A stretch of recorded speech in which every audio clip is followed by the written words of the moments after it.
გაცილებით მეტი საშინელებები ხდება იმ ჯურღუმლებში და არა მარტო იმ ჯურღუმლებში, რასაც ქართული პენიტენციალური სისტემა ჰქვია. არა მარტო ციხეებში აწამებენ ხალხს, არამედ ციხეების გარეთაც გავეხსენოთ გირგვლიანი, საშინლად ნაწამბები, შეურაცხყოფილი, მათგან წამებით მოკლული ახალგაზრდა კაცი.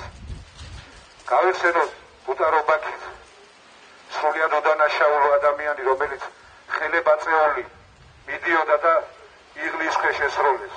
ნუ თუ ეს შემზარავი არ არის ყველა ქართველისთვის, რა აქვს მაგას მნიშვნელობა, რომელ პოზიციაზეა ქართველი კაცი, რომელ ხარესა იქეთა თუ აქეთა, ეს შემზარავი ფაქტი როგორ არ უნდა დაგმოს, რატომ არ უნდა გადმოინოს ყველა და დაუგმოთ ერთად. იმ წაქცეულ ახალგაზრდას ვინ მოუშუშებს იმ შეურაცხყოფით მიყენებულ იმჭრილობებს და იმ ახალგაზრდის სახით ათასობით ჩვენ ახალგაზრდას.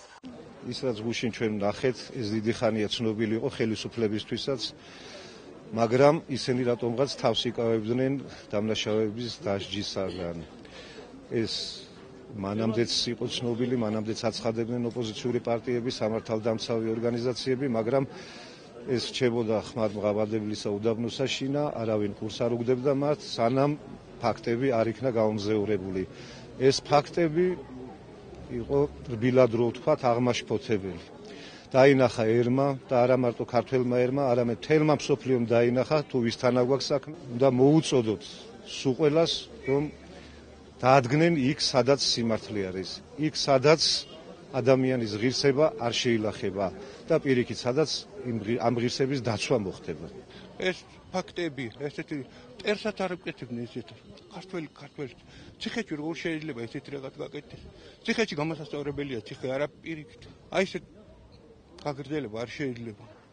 ჩვენ თავი ჩვენ უნდა გვეყუდნოდეს და ვაღიაროთ ყველაფერი. სამართლიანი უნდა იყოს ყველაფერი. ეს ციხე იქნება, გარეთ იქნება, იქ იქნება, თუ იქ იქნება.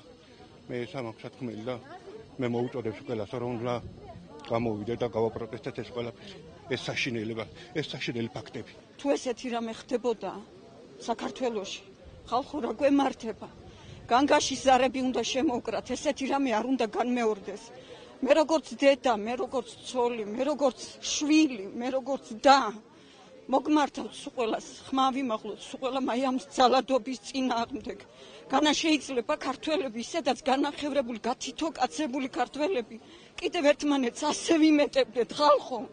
ეს რა ხდება, ეს რა საგვენგრევა თავზე, ღმერთი გარისხებულია.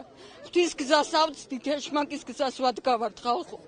თუ არ გავერთიანდით ამ ბოროტების წინააღმდეგ, უარესი დაგვემართება, მომავალი უარესი იქნება, იცოდეთ. ჩვენი შვილები, ჩვენი დედები, ჩვენი დები, ჩვენი ძმების სახელით გეუბნებით ხალხო, ესეთი რამე არ შეიძლება. კაცრად უნდა დაისაჯოს ყველა ამის მოქმედი. კმარა ამდენი დაცინვა და შეურაცხყოფა. გამოფხიზლდი ქართველო ერო. აღარ არის ფიქრის დრო. მოვიდა დრო, დავდგეთ.